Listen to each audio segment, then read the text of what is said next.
শীতের ভিতরে যদি খাবারের পার্টি করা যায় তাহলে কিন্তু শীতের আনন্দটা আরও বেশি বেড়ে যায়। তার কারণে কিন্তু আমরা সবাই মিলে করলাম একটা খাবারের পার্টি। তো এই পার্টিতে আজকে কি কি আছে এবং কি কি আইটেম তৈরি করেছি তারই কিন্তু ভিডিও আজকে আপনাদের সাথে আমি শেয়ার করব।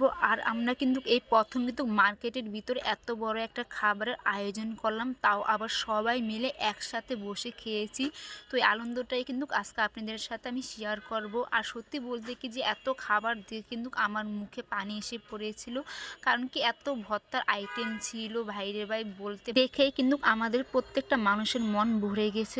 আর এই পার্টিটা করার জন্য কিন্তু আমরা প্রত্যেকটা মানুষের কাছ থেকে 100 করে তুলেছি। আর আমাদের এই খাবারে কি কি আইটেম হবে, মানে কি কি ভর্তা হবে তারই কিন্তু লিস্ট আমরা একটা খাতায় লিখেছিলাম। তো লেখার পরে আমরা চলে গেলাম বাজারে। ছুটির পরেই কিন্তু রাতে আমরা সবাই মিলে বাজার করতে গিয়েছিলাম। তো রাত হওয়ার কারণে কিন্তু আমার ভিডিওটা ঠিক মতন করতে আমি পারিনি। তো লিস্টে যতগুলো ভর্তার আইটেম লেখা ছিল সবগুলো আইটেমই কিন্তু আমরা সবাই মিলে এক এক করে কিনতে শুরু করেছিলাম।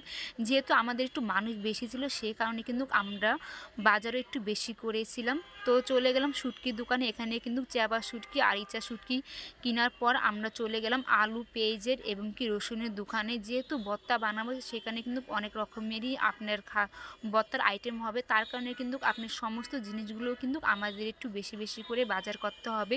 তো বাজার করার শেষে আমরা চলে গেলাম পলা চালের খুদ কেনার জন্য। এখানে কিন্তু পলা চালের খুদগুলো কিন্তু খুবই সুন্দর ছিল আর ভালো ছিল। তো আমাদের এই সমস্ত জিনিসগুলো কেনার শেষে কিন্তু আমরা চলে গেলাম মুদির দোকানে। এখানে কিন্তু আমাদের অনেক রকমেরই কেনার বাকি ছিল, যেমন আপনার মসুরি ডাল, তারপরে কালো জিরা এবং কি বাদাম ছিল। তো এখানে সমস্ত জিনিসগুলো কেনা শেষে আমরা চলে গেলাম ডিমের দোকানে, যেহেতু ভর্তার সাথে আমাদের ডিম বোনাও ছিল।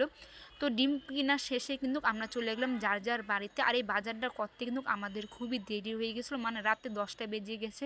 তো সকালে এসে দেখি আপা আমাদের সমস্ত খাবারগুলো নিয়ে আসলো। তো খাবারগুলো দেখে আমার একদমই দেরি সহ্য হচ্ছিল না, তার কারণে কিন্তু আমি টিফিন খোলা শুরু করে দিলাম আর দেখলাম যে কি কি ভর্তা আইটেম করেছিল। আর আমি সমস্ত ভর্তাগুলো দেখে কিন্তু আমার খুবই ভালো লেগেছিল। আর এখানে কিন্তু মোট আপনি 13 পদের ভর্তা ছিল, সাথে ছিল ডিম বোনা, সাথে ছিল পোলাও চালের খুদ। তো এখানে কিন্তু সমস্ত খাবারগুলো দেখে আমার খুবই আনন্দ হচ্ছিল। আর সবাই মিলে কিন্তু আমরা আজকে অনেক মজা করেওছিলাম।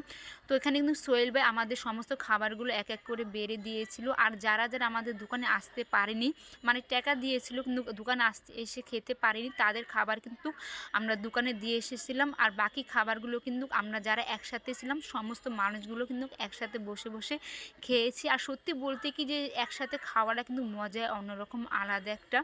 তো আমরা এখানে সবাই সমস্ত মানুষ যার যার মতনই ভর্তা নিয়ে খেতে শুরু করেছিলাম। আর এখানে এত পদের ভর্তা ছিল যে কোনটা থেকে কোনটা খাবো মাথায় ধরতে ছিল না। তারপরেও এক এক করে একটু একটু করে সমস্ত ভর্তাগুলোই টেস্ট করলাম। আর ভর্তাগুলো কিন্তু অনেক মাশাআল্লাহ অনেক ভালো লেগেছে, আমাদের প্রত্যেকটা মানুষেরই কিন্তু ভালো লেগেছিল। আর একসাথে যে এভাবে বসে খেতে পারবে এটা কখনোই ভাবতে পারিনি। তো আলহামদুলিল্লাহ আজকে কিন্তু অনেক আনন্দ করলাম। আর এখানে কিন্তু আমাদের ভিডিও শেষ। আর আমাদের ভর্তার পার্টিটা কেমন লেগেছে আপনাদের কাছে অবশ্যই কিন্তু আমাদেরকে কমেন্টে করে জানাবেন। আর আপনারাও কিন্তু যারা একসাথে কাজ করেন চাইলে কিন্তু এরকম একটা আনন্দ করবেন।